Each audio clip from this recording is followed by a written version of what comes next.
आइए इस समय हम लोग परमेश्वर के वचन से दूसरा कुरिन्थियों 5 अध्याय उसके 18 पद को हम पढ़ेंगे। Today let us see from the word of God from the book of 2 Corinthians chapter 5 verse 18. यहाँ पर लिखा हुआ है, परमेश्वर ने हमें ये सेवकाई जो दिया गया है वो मेल मिलाप की सेवकाई है। And here it is written like this: Now all things are of God, who has reconciled us to Himself through Jesus Christ.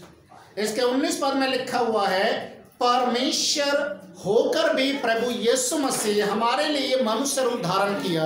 And in the 19th verse is written like this, that being a God, still Christ has taken a human body. और हमारे सारे पापों का दोष अपने ऊपर लेकर क्रूस के ऊपर मर गया और हमें परमेश्वर के साथ एक संगति में मिला दिया। And He took all our sins upon Him, and He has taken us to God. परमेश्वर प्रभु यीशु मसीह इस दुनिया के अंदर परमेश्वर होने के बावजूद भी एक मनुष्य के रूप को धारण किया। Being a Lord, still Jesus Christ took a human body and came in the world, and He came as a human and stay in the world.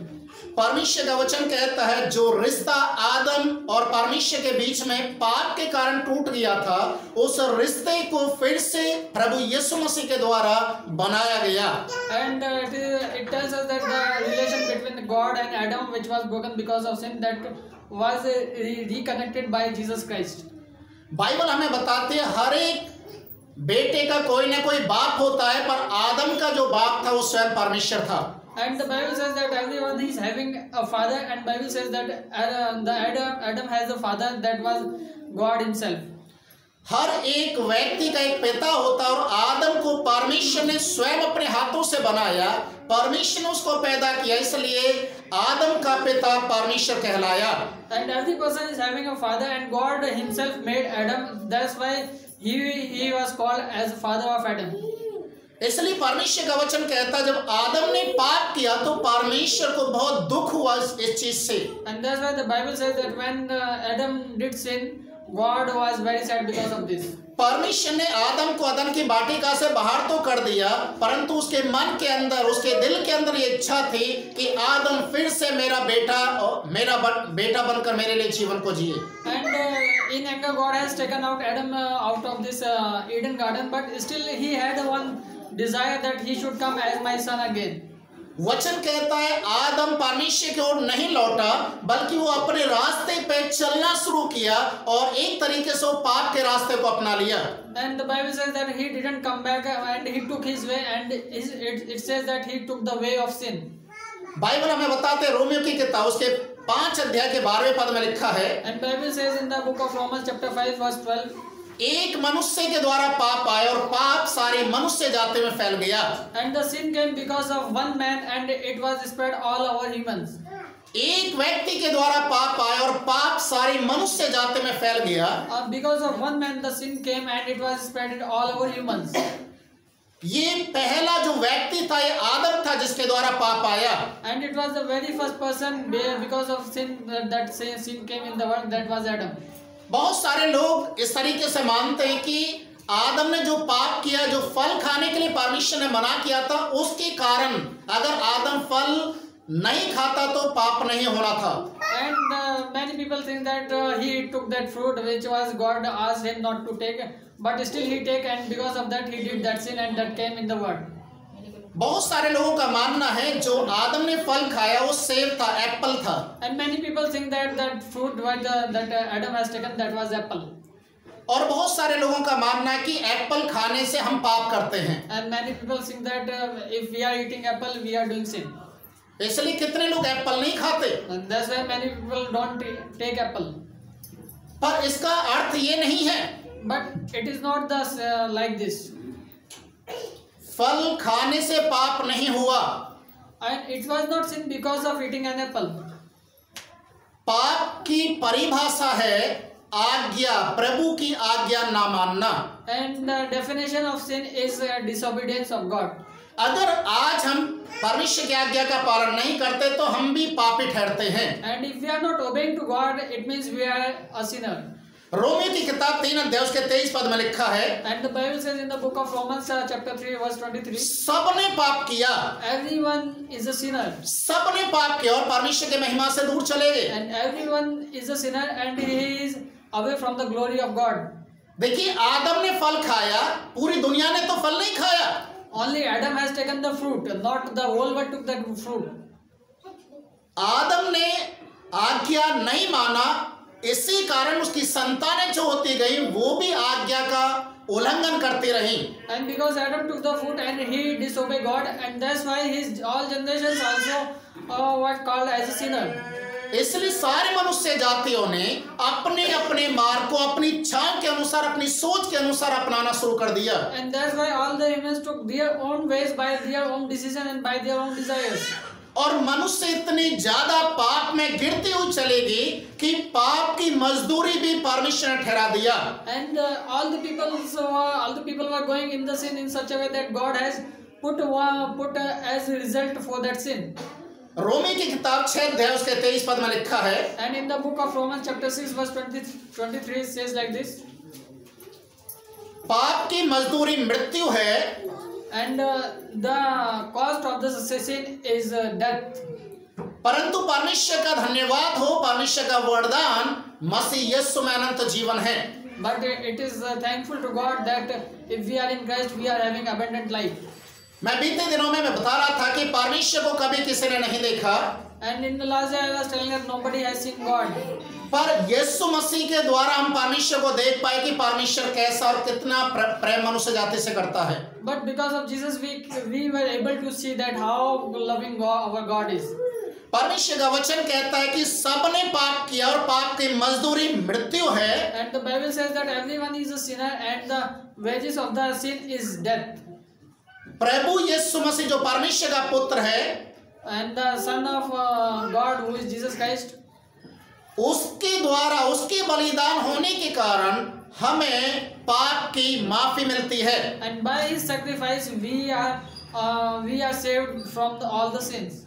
परमेश्वर के वचन में पहला यूहन्ना उसके पहले अध्याय के 7वें पद में इस प्रकार से लिखा है, And in the Bible when we see it is written in the book of 1 John chapter 1 verse 7, परमेश्वर के पुत्र यीशु मसीह का लहू हमें सारे पापों से क्षमा करता है। the blood of Jesus Christ washes us from all sins. Hallelujah, Hallelujah. सारे पापों से, From all the sins. चाहे हमारे पाप कितने भी गहरे क्यों ना हो, And whatever our sins are there, जो यीशु के नजदीक आता और यीशु को प्रभु परमेश्वर का पुत्र करके स्वीकार करता है, whoever coming to Jesus Christ and accept him as a Lord, परमेश्वर प्रभु यीशु मसीह के द्वारा उसके पापों को क्षमा करता है। God cleans all the sins because of Jesus Christ. दूसरा कुरिन्थियों के 5 अध्याय के 18 पद में जो हमने पढ़ा है, And as we have read in the 2 Corinthians chapter 5 verse 18, यहाँ पर लिखा है, वो परमेश्वर होने के बावजूद भी अपने आप को परमेश्वर करके उसने नहीं दिखाया मनुष्य जाति को। and it says that like this, that being a God still he didn't show himself as a God to the humans. उसने अपने आप के अंदर परमेश्वर को प्रकट किया, बल्कि इतना दीन और नम्र बन गया कि लोगों के सामने उनके यातना को भी सहन करना शुरू कर दिया। And he manifested God in himself and he became so humble that he took all the problems and he was bearing everything. जिस मनुष्य और परमेश्वर के बीच में एक बहुत बड़ा खाई आ चुका था पाप के कारण, And the gap which came between God and the human, परमेश्वर सुरग से देख रहा और मनुष्य इस दुनिया में एक जानवर की तरह चलना शुरू कर दिया। and God was seeing from heaven that the people are walking like an animal. उनके दिल दिमाग में जो कुछ भी उत्पन्न होता था वो पाप के अलावा कुछ भी नहीं था। And whatever was bearing in their heart or mind, that was all sin only. और परमेश्वर एक न्याय करने की कगार पर आ गया। And God was about to judge everything. मैं दुनिया को मिटाऊंगा, I will destroy the world. मैं सब कुछ खत्म करूंगा। I will destroy everything.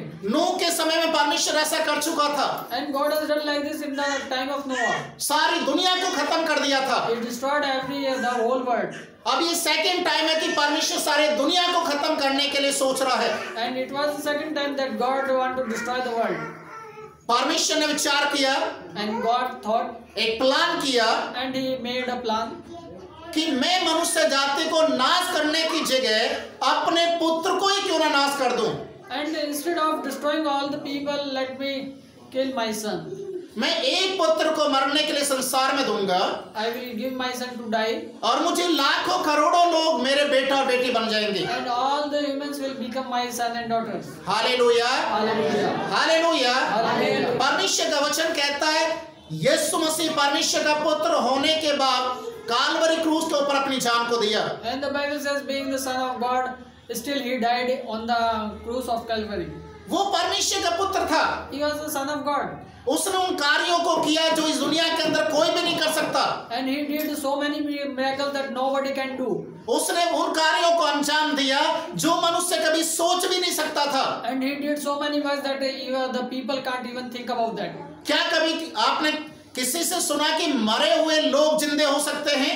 Have you ever heard that even the dead bodies are rise?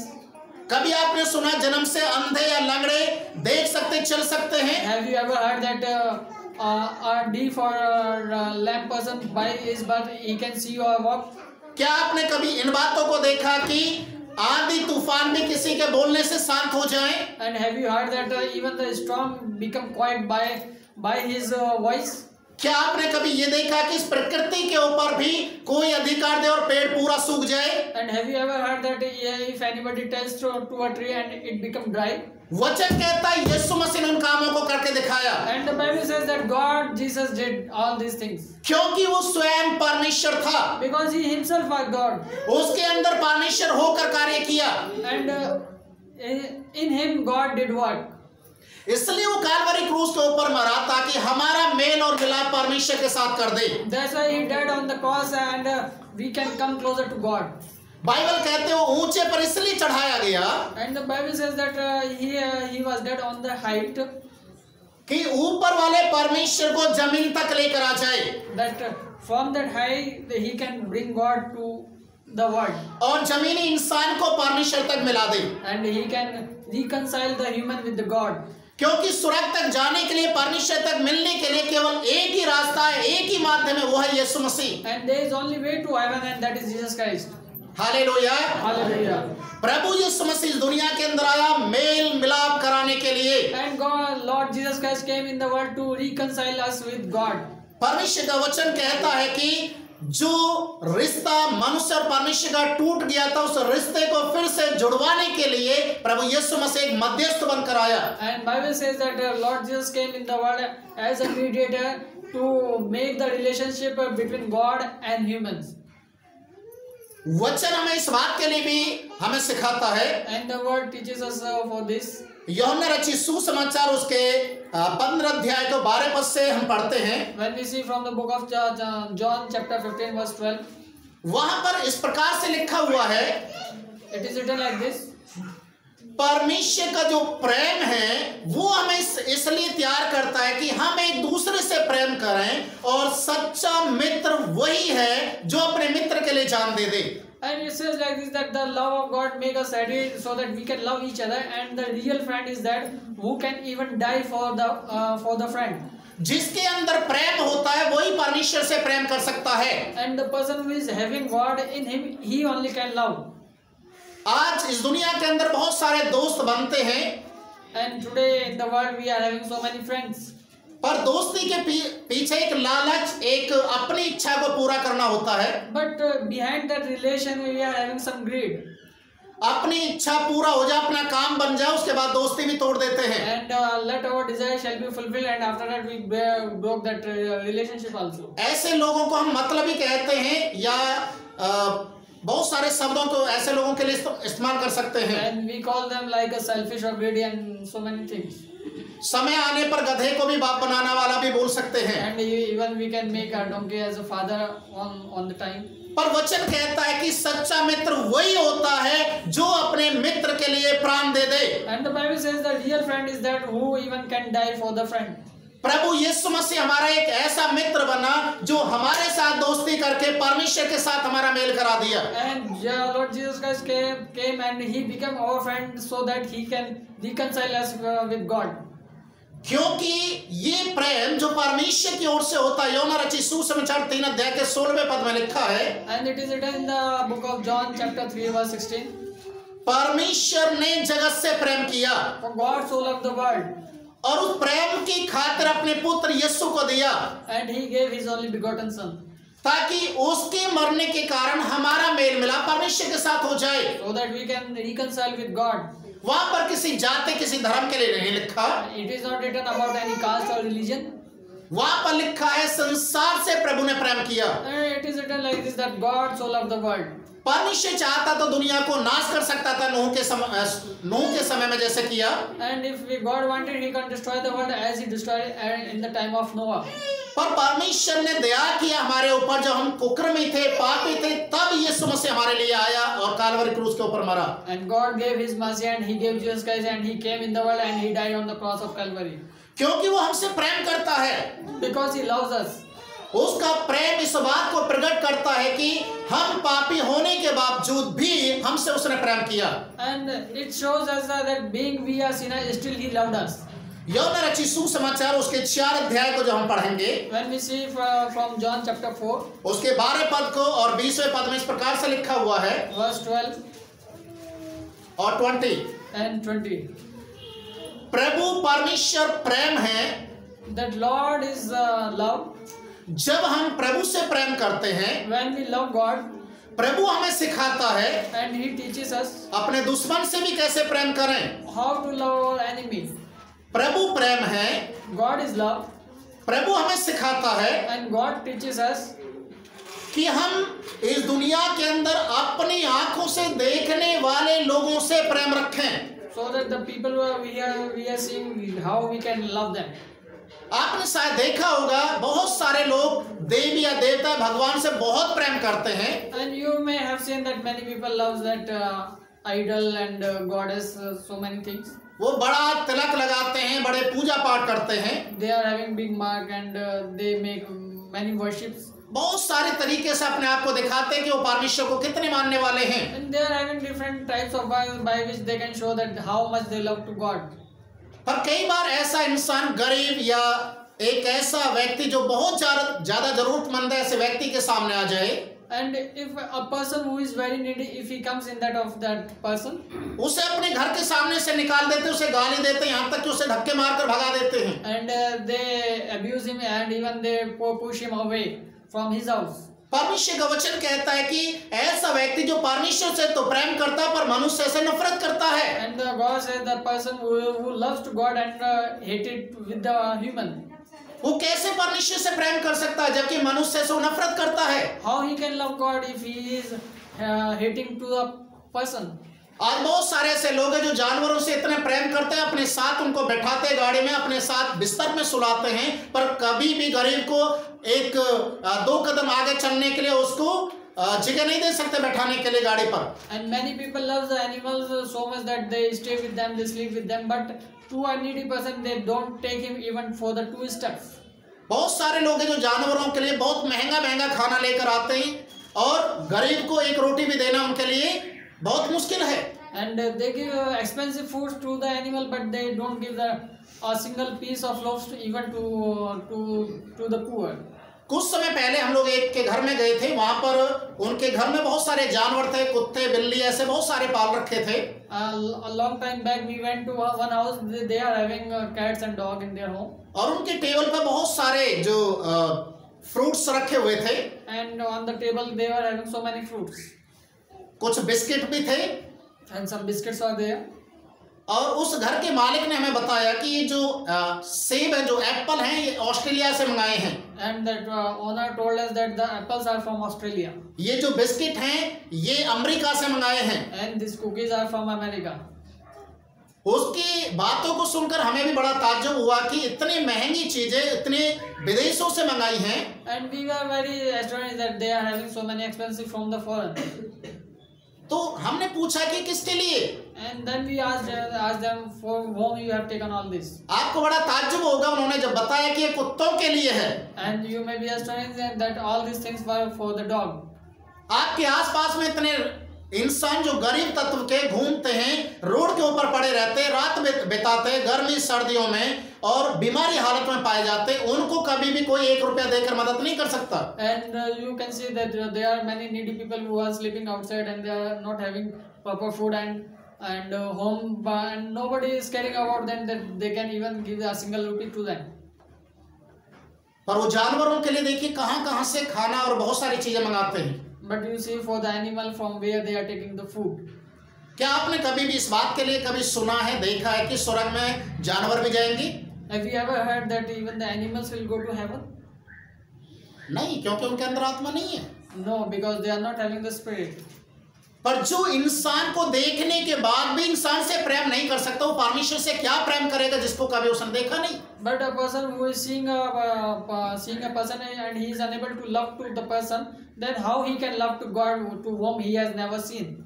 वचन कहता है कि जब हम जिस व्यक्ति को देख रहे हैं, अपने रिश्तेदार को देख रहे हैं, पड़ोसी को देखते हैं, उसके साथ हम रिश्ता बनाकर नहीं रख सकते, तो परमेश्वर जिसको हमने देखा नहीं है उसके साथ कैसे रिश्ता बना सकते हैं? And the Bible says that the person to whom we are seeing, our relative or our friend, if we are not able to love them, then how can we love to God to whom we have never seen so far?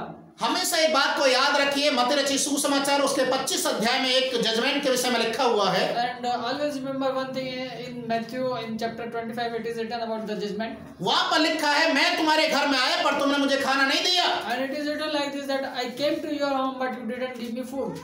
मैं जब प्यासा था तुमने मुझे पानी नहीं दिया। And when I was thirsty you didn't give the water. जब मैं बंदी गृह में था तुम मुझसे मिलने नहीं आए। And when I was in jail you didn't came to meet. जब मैं बीमार था तुमने मेरी सुधि नहीं ली। And when I was sick you didn't come to see me. उस समय बहुत सारे लोग बोलेंगे, प्रभु हमने आपको कब देखा उस हालत में? And many people says that Lord, when did we see like this?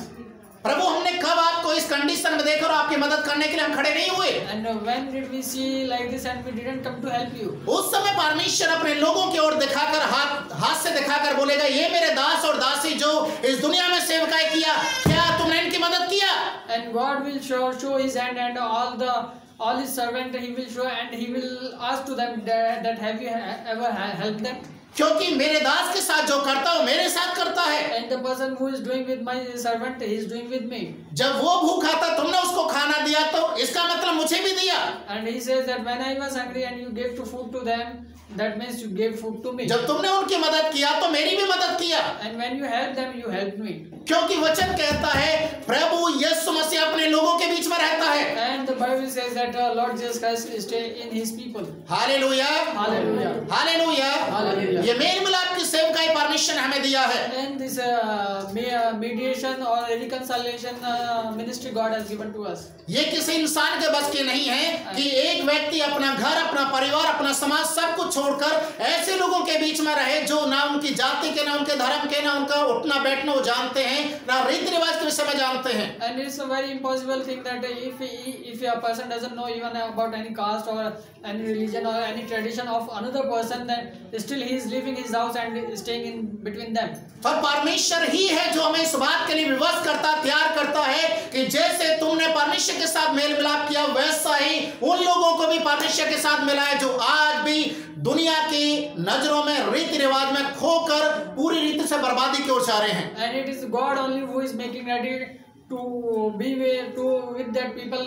As we are having relation with God, we can have relation with those people also who are bounding with tradition or religion or caste. प्रभु यीशु मसीह ने मत्ती रचित सुसमाचार उसके 5वें अध्याय को जो हम पढ़ते हैं तो वहां पर पहाड़ी उपदेश के विषय में लिखा हुआ है। When we see from Matthew chapter 5, it is written about some hill message. और उस पहाड़ी उपदेश के अंदर बहुत सारे धन्य बातों के बारे में बोला गया है। And on that mountain sermon, he has many things he has written about to be great. मैं आपको बताना चाहता हूँ सिर्फ उसके 9 पद को अगर आप पढ़ेंगे, मत्ती 5 का 9। And I want to ask you when you read from Matthew chapter 5 only verse 9. वहां पर साफ लिखा हुआ है जो मेल कराने वाले हैं वही परमेश्वर के पुत्र कहलाएंगे। And it is written like this: only the person who is having the reconciliation, they will be only called the son of God. Hallelujah, hallelujah. मेल कराने वाले, मेल मिलाप कराने वालों को ही परमेश्वर का पुत्र और पुत्री कहलाने का अधिकार होता है। And the person who is having the reconciliation ministry, they are only having the authority to be called the son of God. यीशु मसीह को परमेश्वर का पुत्र इसलिए बोला जाता है क्योंकि उसने परमेश्वर के साथ मनुष्य जाति का मेल कराया। And that's why Jesus Christ is called the Son of God, because he had reconciliation God with man.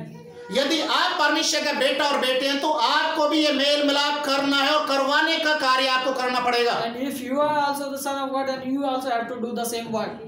आज संसार में रहते हुए अपने पड़ोसियों से लोग सालों साल बातचीत नहीं करते। And today people are like this, that they even don't talk for years to their neighbors.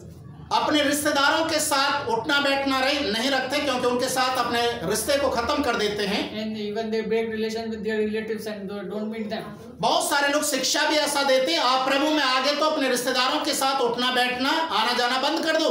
And many people give teachings like this, that if you are in God, you should leave your relatives. सोचने वाली बात है कि mail मिलाप का जो सेवकाई है वो क्या सेवा है फिर। And it is a thinkable thing that what is the reconciliation ministry. मैं आपको एक कहानी के विषय में बताना चाहूंगा। I want to tell you one story. एक बार हमारी एक मीटिंग चल रही थी एक ऑफिस के अंदर में, And there was one meeting in office. और वहां पर एक बहन आई हुई थी प्रार्थना के लिए। And there was one sister for the prayer. और वहां पर हम क्षमा याचना के विषय में बातचीत कर रहे थे वचन से। And there we were talking about forgiveness. जब हम क्षमा करेंगे तो प्रभु हमें भी क्षमा करता है। And if we forgive, then God will forgive. तो उन्होंने एक बात को बोला कि मैं एक भाई को कभी क्षमा नहीं कर सकती। And then she told that I can't forgive one brother. उन्होंने मेरे घर को, मेरे परिवार को पूरी रीति से बर्बाद कर दिया। And he has destroyed my family.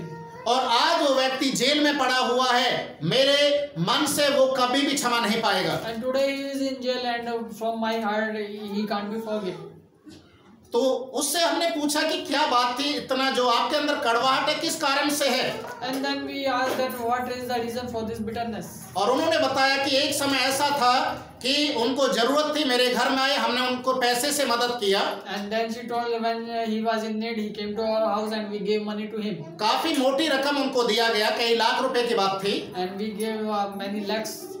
और उन्होंने बोला कि हम कुछ समय के बाद वापस कर देंगे। And he told that after some time I will give you back. और जब उनके पास हम गए मांगने के लिए तो उन्होंने बोला कि हमारे पास पैसा नहीं, जो करना हमारा कर सकते हैं। And then he said that I am not having money, whatever you want to do, you do. और हमारे साथ हमारे ऊपर एक गलत आरोप लगाकर हमें बदनाम करना शुरू कर दिया। And he put excuses upon us and started to give bad name about us. और इसके कारण हमारे घर के अंदर, हमारे परिवार के अंदर बहुत बड़ा तनाव का एक माहौल बन गया। And it gave many tension in our family. हम उस व्यक्ति को कभी क्षमा नहीं कर सकते हैं। We can't forgive that person. कुछ समय के बाद उनको किसी केस में फंसा दिया गया किसी के द्वारा। And after some time they were in some case because of some person. और आज वो व्यक्ति जेल में है। And today that person is in jail. हमारी कॉलोनी के सारे लोग मिलने के लिए गए हैं। From our colony, every person went to meet. पर हम नहीं जा सकते। But I can't. क्योंकि उसकी वजह से हम पूरी रीति से बर्बाद हो चुके हैं। Because of him we have destroyed. उसने जो किया उसकी सजा आज परमेश्वर उसको दे रहा जेल में। And whatever he did, God is giving his punishment in the jail. जब उसकी बातों को सुना तो मुझे उस समय एक प्रभु की दासी के बारे में मालूम चला। When I heard all these things, then I remember one servant of God. ऐसे हर एक व्यक्ति के साथ कोई ना कोई इंसिडेंट होता है। Every person is having some such kind of incident in their life. Joyce Meyer के बारे में कितने लोग जानते हैं? How many people knows about Joyce Meyer? आपको मालूम है जॉयस मेयर जब सेवकाई में आने से पहले उसके साथ उसके अपने ही बाप ने उसके साथ रेप किया था। Do you know that before coming in the ministry, her own father did rape with her? और वो अपने बाप के पाप के कारण वो इतनी शोकित हो चुकी थी, इतनी दुखी हो चुकी थी और उसने सुसाइड करने के लिए भी कोशिश किया। And because of that sin, she was so shocked that even she thought about to suicide. बहुत सारे लोग दूसरे लोगों के द्वारा ग्रसित होते हैं, पर ये जॉयस मेयर एक ऐसी लड़की थी जो अपने सगे बाप के द्वारा इस तरीके से उसके साथ गलत किया गया। Many people gets hurt because of other people, but Joyce Meyer got hurt by her own father. पर जब उसको भी किसी ने बताया गया, सिखाया कि परमेश्वर के वचन के अनुसार आप क्षमा करो तो आपको भी परमेश्वर क्षमा करेगा। And when somebody told her that if you forgive because of the word, then God also will forgive to you. बहुत मुश्किल के साथ, कठिनाइयों के साथ उसने अपने बाप को क्षमा किया। With many problems, she forgiven her father.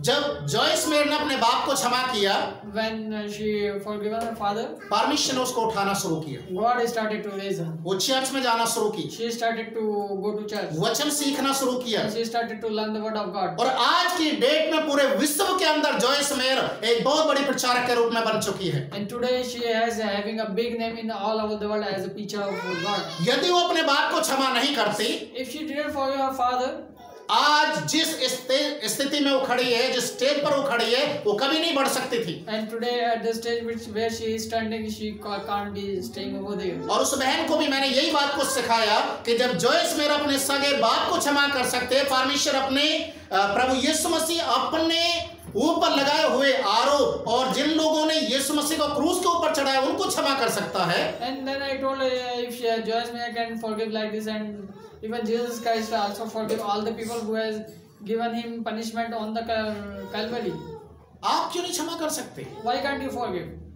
और मैं आपको बताना चाहता हूँ, जब उस बहन ने प्रार्थना किया और उसकी आंखों में आंसू था कि मैं उसको दिल से क्षमा करूंगी, And then she prayed and she was having tears in her eyes that let me. उसको बोला गया कि आप जाएं, जेल में जाएं, उससे मिल के आएं, उसको बोले कि मैंने आपको दिल से क्षमा किया है। And she was told that you go to jail and tell that person that I have forgiven you from my heart. आप बताएं कि आपके मन के अंदर उसके प्रति कितनी नफरत भरी हुई थी उसके गलत करने के कारण से। And you tell him that how much bitterness you are having because of his words. आप बोले कि मैंने आपको क्षमा किया है। And tell him that, आप अगर परमेश्वर के बेटा और बेटी हैं, and if you are the children of God, आज निर्णय ले लीजिए। take one decision today. आपके साथ किसी के भी साथ आपका रिश्ता टूटा हुआ है, With whomever your relation has broken, आपके मन के अंदर किसी के प्रति कोई नफरत है, गुस्सा है, लड़ाई कुछ भी आपका कभी हुआ है, if any kind of stress or anything, any quarrel with any person, आप उसे क्षमा कीजिए, let you forgive them क्षमा मांगिए, and ask, be sorry, परमेश्वर आपको क्षमा करेगा। and God will forgive. क्योंकि परमेश्वर मेल मिलाप कराने के लिए आया है, Because God came to reconcile. और ये मेल मिलाप की सेवा आपको और मुझे भी करना है। And this reconciliation ministry we have to do. Hallelujah, Hallelujah. Hallelujah. Hallelujah. आप निर्णय लें, Take one decision. मुझे प्रभु के लिए खड़ा होना है, I have to stand for God. मुझे लोगों के बीच में जाना है, And I have to go in the midst of people. चाहे आपका रिश्तेदार हो, चाहे आपका पड़ोसी हो, चाहे आपका दोस्त हो। Either it's your relative, your friend or your neighbor. वचन एक बात को सिखाता है, And the Bible tells one more thing. जब तुम परमेश्वर के वेदी के नजदीक आओ, When you are coming to God, परमेश्वर की वेदी के सामने अपनी भेंट को वहीं पर रखो, and leave your sacrifice in front of the altar of God. और अपने मन के अंदर सोच और विचार करो कि तुम्हारे मन में किसी के प्रति कोई गलत भावना तो नहीं है। And remember or think that there is nothing wrong in your heart about any person. यदि तुम्हारे मन के अंदर किसी के प्रति दोष लगाने वाली बातें हैं, तो आप अपनी भेंट को वहीं छोड़कर पहले सुलह करो। And if you are having anything about any person, you leave your sacrifice and go and meet that person and reconcile with them. उसके बाद आकर भेंट को चढ़ाओ तो तुम्हारी भेंट स्वीकार की जाएगी। And after reconciliation, you come and sacrifice your sacrifice to God, and it will be received by God. ये परमेश्वर का नियम है। It is the rule of God. पहले आप अपने देखने वाले लोगों से मेल मिलाप कीजिए, उसके बाद परमेश्वर के साथ आपका मेल मिलाप बनेगा। First, you have a relation to the people to whom you can see. After that, only you can have relation with God. Hallelujah, Hallelujah. Hallelujah. Hallelujah. आइए सभी प्रार्थना करें इस समय। Let's pray. पवित्र महान परमेश्वर, Oh, Heavenly Father, हम इस समय आपके चरणों में आते हैं। we come to you. प्रभु, हम प्रार्थना करते हैं, आज जो वचन हमने सुना और सीखा है, Lord, we pray about the word which we have heard. आज बहुत सारे लोग हैं जिनके रिश्ते इंसानों के साथ टूट चुके हैं। And many people have broken their relation with the people. पति पत्नी का रिश्ता टूट चुका है, Even the husband-wife relation has been broken. बच्चों को उनके माता पिता के प्रति रिश्ता टूट चुका है, Parents have broken relation with children. पड़ोसियों के साथ रिश्ता टूट चुका है, And they have broken relation with the neighbors. रिश्तेदारों के साथ रिश्ता टूट चुका है। And they have broken relation with the relatives. आज वो हमारे सामने आते हैं, हम उनको देखने के बाद भी नजरअंदाज करते हैं, And if they are coming in front of us, we don't care about them. पर आज हमने सीखा है, But today we have learned. आप इसलिए आए ताकि हमारा मेल मिलाप परमेश्वर के साथ कर सकें। You came so that we can have reconciliation with God. ये मेल मिलाप की सेवकाई आपने हमारे कांधों पर भी सौंपा है, And this reconciliation ministry you have given to us also. ताकि हम भी ऐसे लोगों के बीच में प्रभु उस मेल मिलाप को लेकर चल सकें जो आपने स्वर्ग से आकर पृथ्वी के ऊपर दिखाया। And we also can have this reconciliation with these people about the reconciliation which you have shown to us. प्रभु आप हमें तैयार करें, Lord, you make us ready. हम अपनी भेंट को परमेश्वर तेरे सन्मुख में क्षमा याचना के साथ चढ़ाने वाले बने। And Lord, let we give our sacrifice to you with forgiveness. प्रभु आप तैयार करें, And Lord, you ये love. सेवा आपकी है, And Lord, this ministry आपने हमें चुना है, you have chosen us. आपने हमें इसलिए नियुक्त किया है And you have selected us ताकि हम इस मेल मिलाप के सेवकाई को आगे तक लेकर जा सकें। so that we can take this reconciliation ministry further. आप आशीष दें And Lord, you bless. यीशु के नाम, In the name of Jesus. आमीन। Amen.